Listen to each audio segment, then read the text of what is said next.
Hey guys, welcome back. Today we'll be making the most amazing 5 ingredient no bake Oreo cheesecake. It is so smooth and creamy and the texture is to die for. I don't usually like cheesecakes, but this one completely blew me away and I'm sure you'll say the same. So let's get started. You need one big packet of Oreos. Take them out in a bowl and crush them finely. You can blend it in a mixer also. Now I like to crush my Oreos along with the cream only because the cream not only binds the Oreos together but it also adds flavor. I'll keep aside some of the Oreos to add in the filling later. To this I'm going to add 1 tablespoon of melted butter. This is unsalted butter. You can use normal Amul butter also, and I'm going to mix it until it comes together. Since we use the cream along with the Oreos, we don't need to add a lot of butter for the binding. And now for setting the cheesecake, it's best to use a pan in which the base comes off. This will help in easy demolding of the cheesecake, and I'm gonna grease it with some butter. I'm using a tart tin because I didn't have a springform pan. You can make it in any normal cake mold as well, but it just makes it easier to demold. I'm putting in all the biscuit mixture onto the base and I'm gonna spread it evenly, about half a centimeter thick. Because we are making a cheesecake and not a tart, I'm gonna spread the biscuit mixture only on the bottom and not on the sides. I'm gonna suggest you to take your time and spread it as evenly as possible and as tight as possible because we don't want the base to crumble when we cut in. I'm using a silicone spatula. You can use the back of a bowl also. As you can see, our base is ready and now I'm gonna freeze it for about 15 to 20 minutes until we prepare our filling. So one of the main ingredients in a cheesecake is cream cheese, and it's not easily available right now, so I'm preparing my own cream cheese at home and you can do it too. I've taken 2 cups of full fat milk and I'll heat it until it comes to a boil. To this I'll add vinegar, about 1 teaspoon at a time, and I'll let the milk curdle. You can even use lemon juice in the same quantity. As you can see, the milk hasn't completely curdled, so I'm adding 1 more spoon of vinegar and I'll see if I need more. I'm basically making paneer out of milk and you need this only. You cannot use the ready-made paneer that is available in the market. Keep the flame to medium and let the milk curdle. I'm adding 1 last spoon of vinegar and as you can see, it curdles instantly. All the paneer is separated and now we don't have to heat it anymore. I'm going to take it out into a sieve instantly. All this excess water that gets separated is called whey, and it's very healthy and you can use it for making pastas, rice or even veggies. I'm using a spatula to squeeze out all the excess water from the paneer because we don't want to let it sit for long and set. Also, it's very important to immediately strain out the paneer once the milk is completely curdled because otherwise the paneer will become really firm. Preparing your own cream cheese at home is not only very easy but it's also really cheap. The cream cheese that's available in the market is really costly and is not easily available also. So now I'm going to take out all that paneer into a bowl, and to this I'm going to add a pinch of salt just to create a depth of flavor. We don't want the cream cheese to be very salty, just a pinch. I'll blend it into a smooth paste using about 1 or maximum 2 teaspoons of ice cold water, and after that you can see the cream cheese is ready. It's so easy to make and is free of any chemicals or preservatives, and because it's fresh, it's absolutely delicious.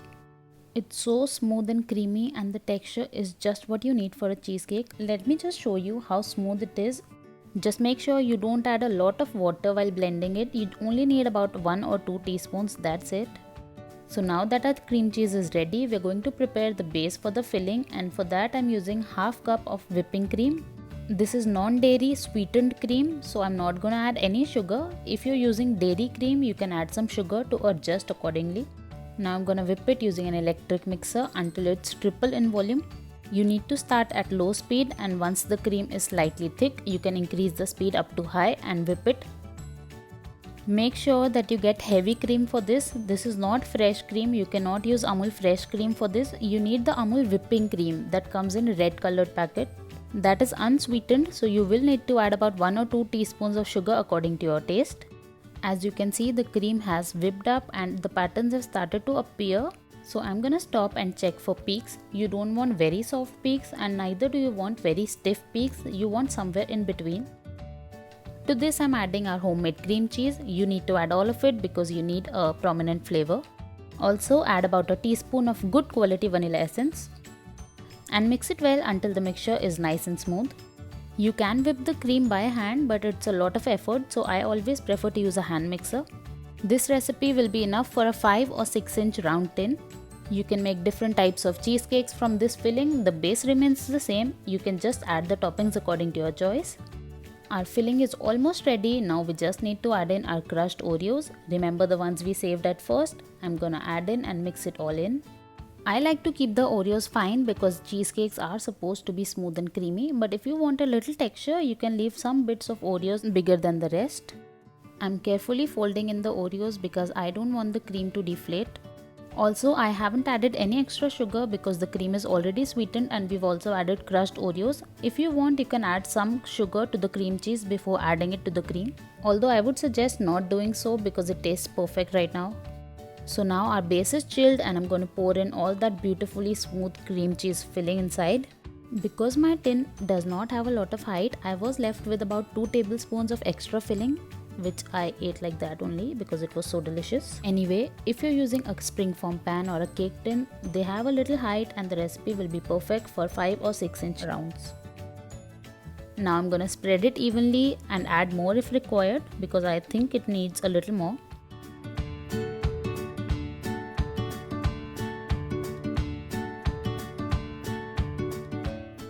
I'm using an offset spatula to smoothen out the top.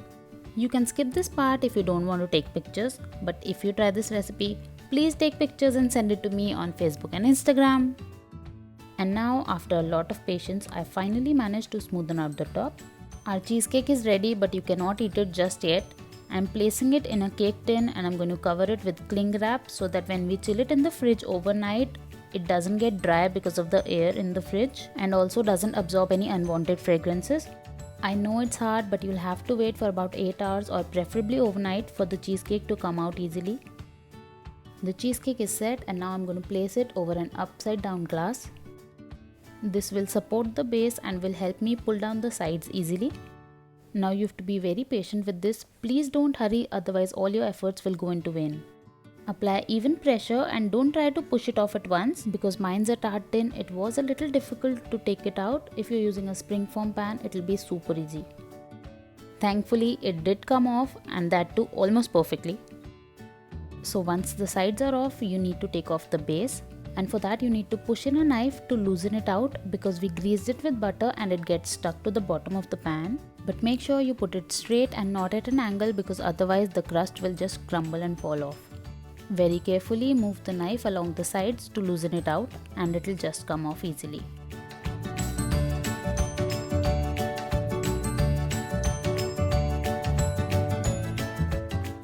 So there it is, our Oreo cheesecake is ready and it looks so good. I'm gonna give it a final touch by adding some chocolate sprinkles. You can add more Oreos if you want. This cheesecake tastes heavenly and I don't think you'll even have the time to garnish it because it'll be gone within minutes. I'm gonna cut a slice and I'm gonna show you how it looks from the inside. The texture is so fluffy and creamy and smooth. Did you notice it took a little push to cut in the base? This clearly shows that our base is not soggy and is still crispy. And now it's time for the ultimate reveal. And look at that. How perfect is this slice? It's been a lot of wait and now I'm gonna dig in. I love how crunchy the base is and this is because we used the cream for binding instead of adding more butter. So let's have a look inside. Our cheesecake is amazing. The texture is perfect. You can see it took only 5 minutes to make the best ever no-bake Oreo cheesecake. Please try this recipe. Trust me, you don't know what you're missing. I think this video definitely deserves a thumbs up. Subscribe to my channel if you haven't. Press the bell icon so that you never miss any video.